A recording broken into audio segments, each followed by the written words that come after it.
Good morning. We're in Los Angeles today on a beautiful Los Angeles type day. They don't get winter in Los Angeles, do they? Must be nice. So we're looking here at the Grand Dame, the venerable but beautiful monster airplane in my hangar. This is number 13 in my series. Might be the last, at least for a while, until I get some new toy to play with. This is one of the earlier ones that I got. This is the Boeing 747-800. You can pick one of these up from Boeing pretty cheap nowadays because they're not making them anymore. They are in fact making them, but only as freighters, not the passenger version.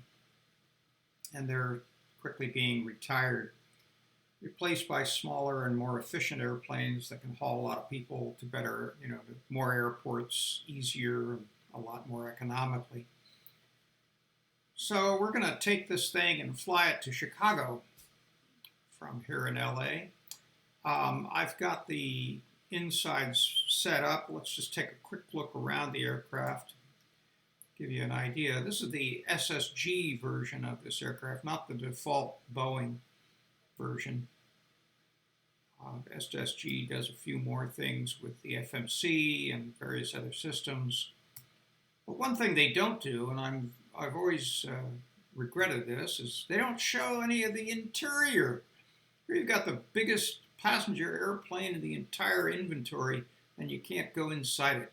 It's all hollow inside. There's nothing in there, which I find very unfortunate. They do have a cargo department, though. Compartment, I should say.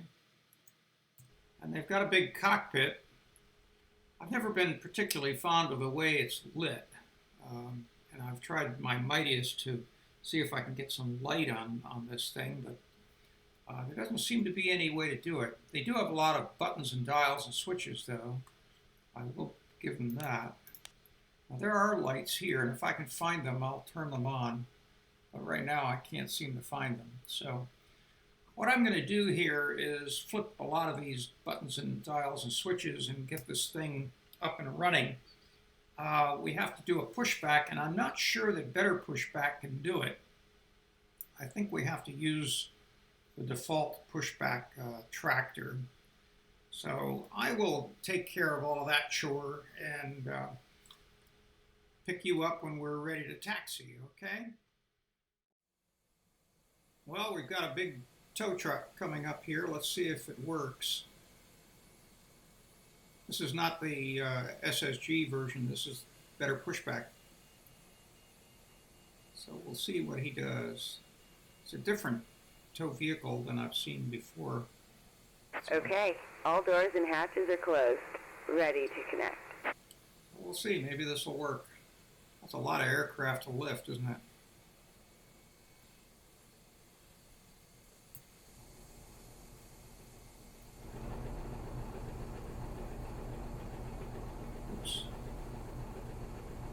Like our gears operating. I guess you gotta have the engine running for that. Well, he straightened it out.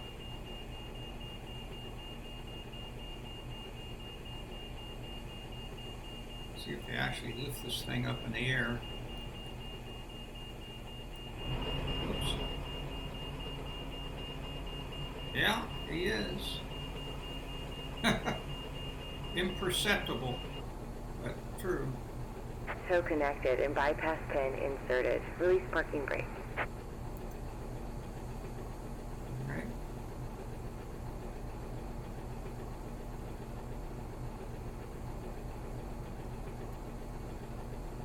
Starting pushback, and you may start engines. Well, let's see if he moves. Yeah, okay, he's moving. So let's see if we can get the engine started. So let's see, pushback, park brake, packs 2 and 3 off, fuel cutoff switches 1 and 4, hydraulic 1 and 4 on auto.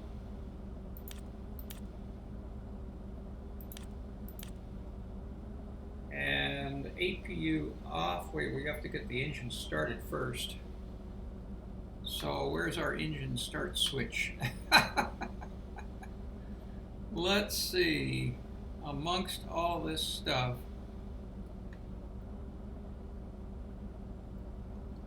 all right. I'll bring you back when I found the engine start switch. There we go. There's an engine start switch.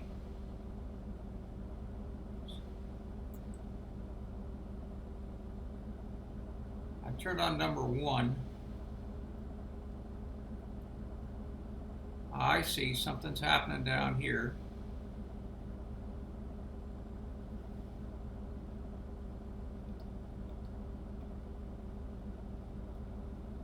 It's taking its time. All right, let's open up the fuel cutoff switch. That speeds things up.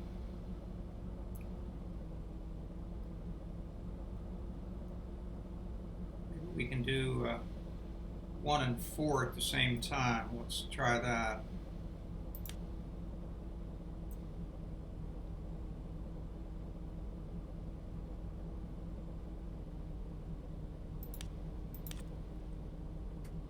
Looks like you gotta open up these fuel cutoff valves a little early in this aircraft.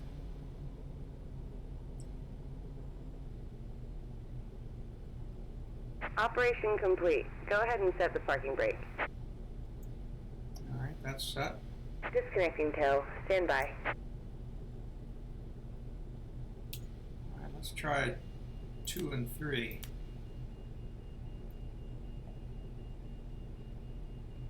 Starting. Let the N2 get up to maybe 5 or so.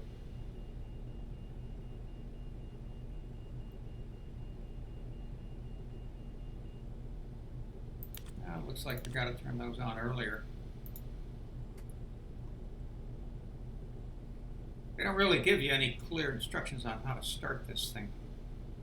You kind of just have to figure it out yourself. That's my recollection. I may be wrong about that. All right, so I think we got the engines en route to being started. Fuel low stability. I think what that's about Tow is disconnected and bypass pin has been removed. Hand signal on the left. We'll see you next time and have fun up there. Yeah, I think we had the center tanks on, and I don't think we need that. Right, that went away. And I just want to set the stabilizer here is 9.7. Yeah, that's what they call for. One thing you'll see here that's really interesting about this aircraft on the MFD, I guess it is, navigation display, the MFD, what is that? Multifunction display. If you scroll this range dial, there's your normal map display, but if you scroll it down real far, you get this really nice map of your runway, of your airport layout. And so you can just follow this thing and taxi your way to the appropriate runway. It's really neat. You don't need any external guides. Okay, we've got our engines running. Let's see what else we need to do here. We need to turn off the APU. So first we need to turn on the engine bleed, which we can do there. And we can turn the packs on. We'll leave that, yeah, we'll turn that isolation valve on. And now that we've got the APU up and running, I think we can turn that off, and we can switch off the APU and the APU gen, since we've got engine powered generating electricity for the entire aircraft. And let's see, we've got valves okay here. We're in good shape there. Turn on my storm light. I thought I had that on before. That gives us a little more brightness, I believe, out of the lights. I don't see anything else there, but I'm sure if I miss it, I'll discover it. Okay. Engines are running nicely.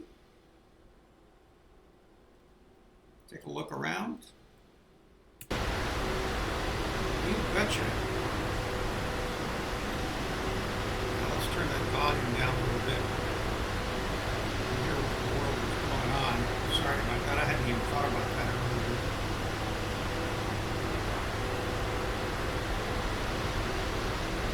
Okay, so let's taxi out onto 25 right. Get this big bird in the air. There we go. Maybe we can crank that up just a little bit. Now you see this accept button over here? Now on this aircraft, unlike the one I flew previously, the 777, this does activate your toga. There is no toga button on the console here on the 747. So, okay, let's release the park brake and see if we can move along. PAX 2 off. All right, let's look at that. I guess that's what that is. I thought that was related to the APU, but apparently not. So we'll leave PAC 2 on, and we'll give ourselves a little bit of thrust and move out.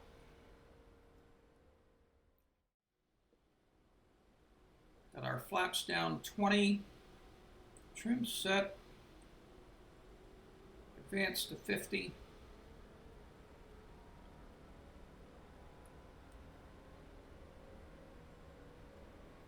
Brakes off. Whoops. The other way around. There we go. Toga.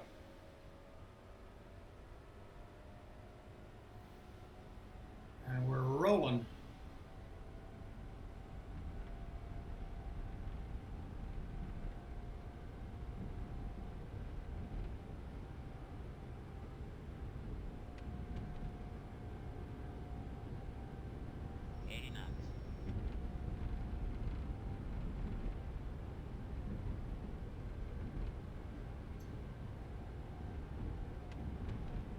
For 163 V2 speed.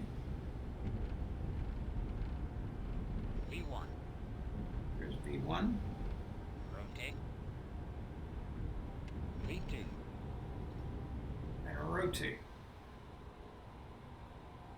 And up into the air we go. Bring the gear up.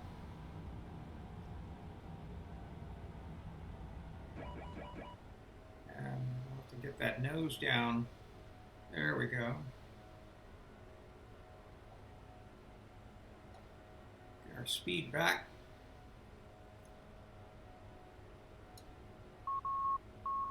$1,000. All right.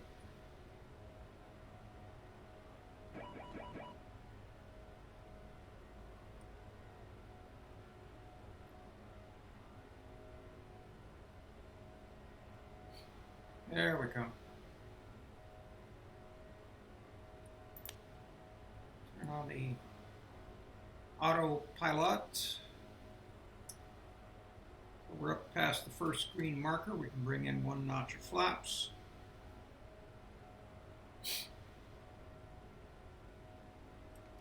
Second notch.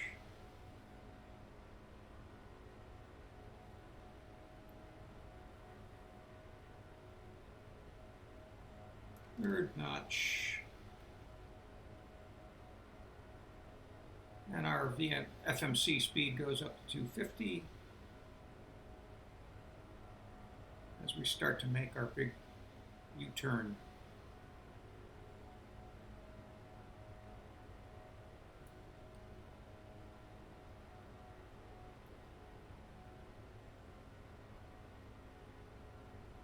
Let the speed build up to about 215 or so. I'm looking at that green marker there. It says flaps 5 and flaps 1. So there we go.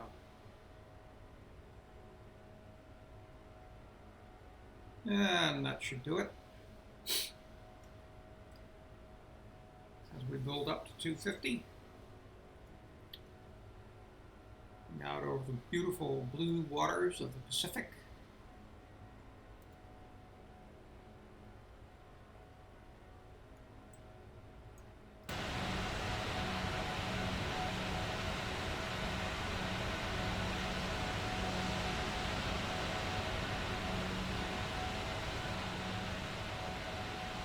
There's some aircraft.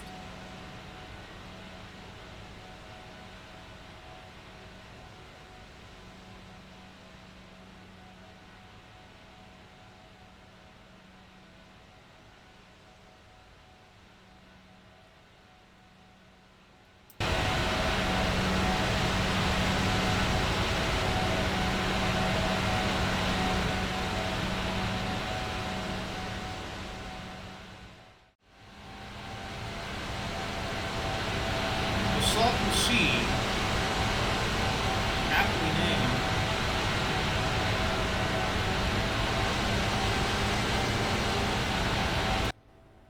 It's a salty sea for sure. Look at that road. Boy, that's straight.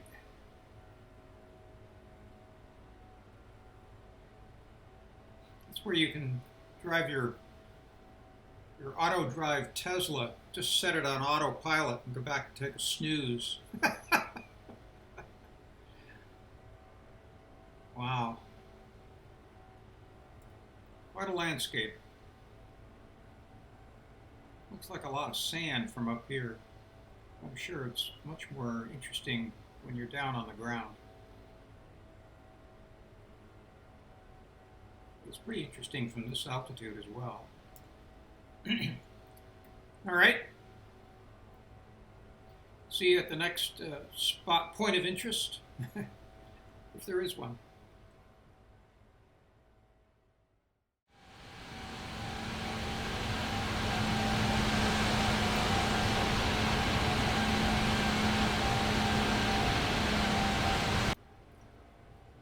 Looking down here toward Taos, New Mexico. The village of Taos is down there somewhere. And heading toward a waypoint called Cimarron. C-I-M. And up north there's Colorado Springs. So these are the Rockies. And I guess what you're seeing there on top of those mountains is snow. Although it looks a little dirty. But I don't think that's accurate. I think that's, to some degree, an X-plane issue. Or maybe orthophoto issue. But in any case, it's interesting.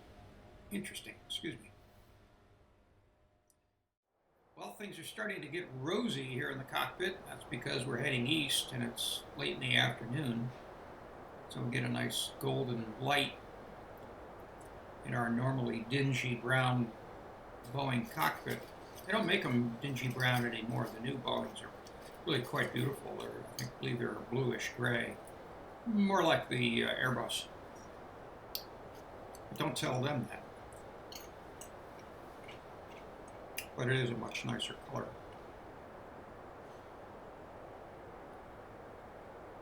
It looks like we have just passed our top of descent, and we are starting our way down into the Chicago area. Land on runway 10 left at O'Hare. Let's just check the situation there. KORD. Yeah, 130 at 5, that's fine. And 3007. We'll probably come back to that.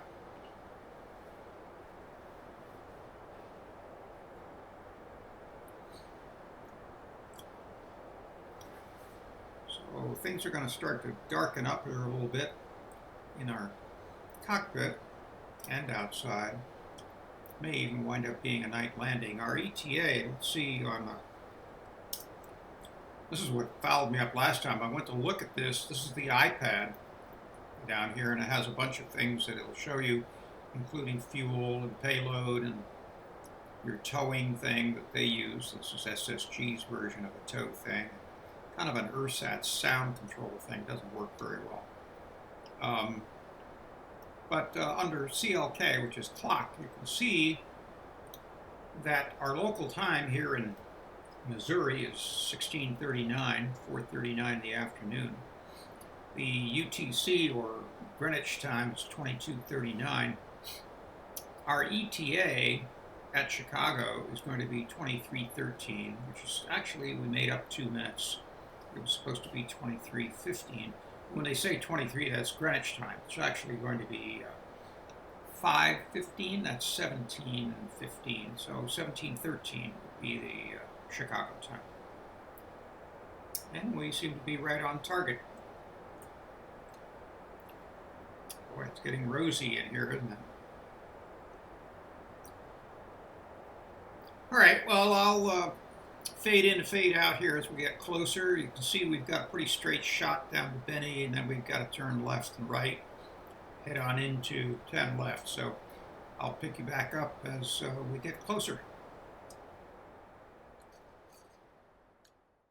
All right, let's go ahead and put on our EPP. We've got an indication here, but let's go ahead and put on the EPP switch so that we can acquire the glide slope when it is possible to do so. It looks like we haven't got LNAV yet. Locator. Maybe a different display on this. I'm not sure how this works. I'll leave that on there. It looks like this indicator is right above that center line, so it should be all right there. I've got this MFD over here on the co-pilot side set to a different kind of display, show us our proximity to the locator and glide slope. So we're getting down there about 5,000 feet now. We can drop our speed a little more, down to around 180, 170.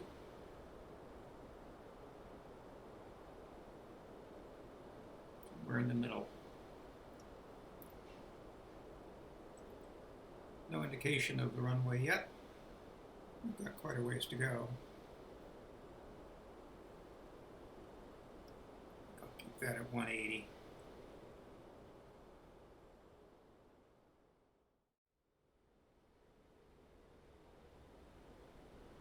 Okay, I'm going to go ahead and drop the gear.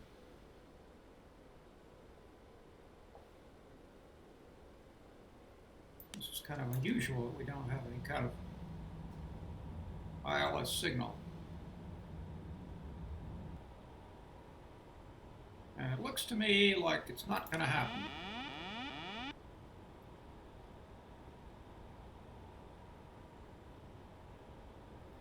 Well, I'm not sure what's going on with that. Go ahead and bring it on in.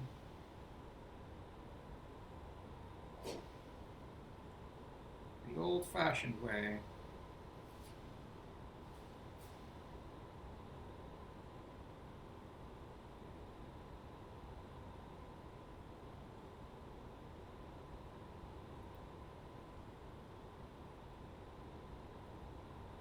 $1,000.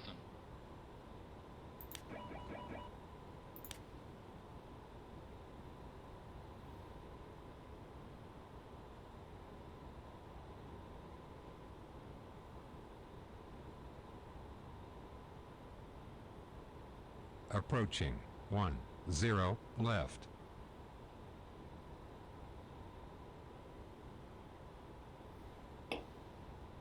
500.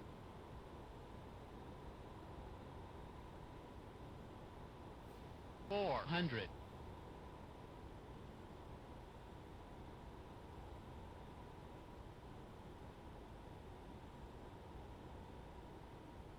300.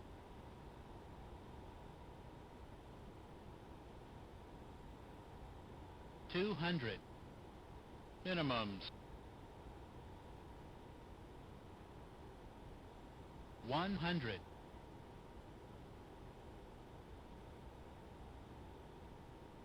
50. 40. 30. 20. 10.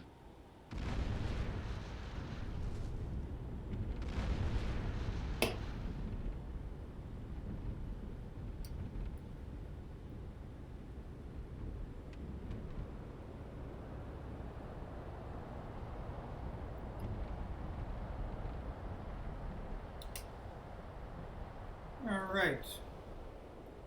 Well, that wasn't quite what I planned on, but I'll take it.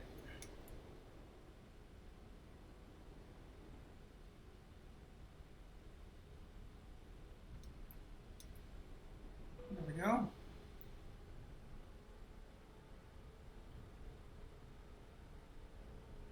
Let's see where we go here. I'm looking for gate H12 in the American Airlines area.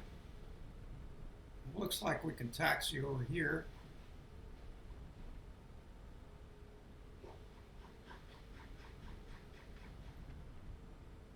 Clean things up.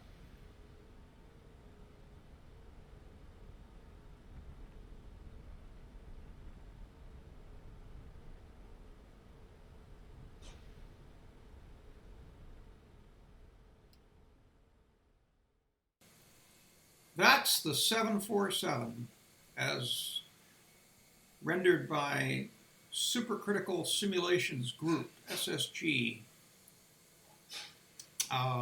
It's always had some flaws as far as I can tell, but it's a pretty terrific aircraft. My big bugaboo, as I mentioned, that is I wish it had an interior that we could explore. You can actually see some of the interior from through that door, I imagine. Let's see if we can spot anything in there. Yeah, you can see the other side. So that's it. Thanks for joining me. That's going to be it for my hangar for a while until I find something new or interesting. Maybe I'll do a my hangar round 2 or something so I can keep my video talents up to what they should be. I wouldn't call them video talents, I just call them video fun. So thanks for joining me, I appreciate it. Give me some comments, whatever you have in mind, whatever thoughts come to you or questions that you have about this, just put it into the comment section, and I'll see you soon. This is Steve out.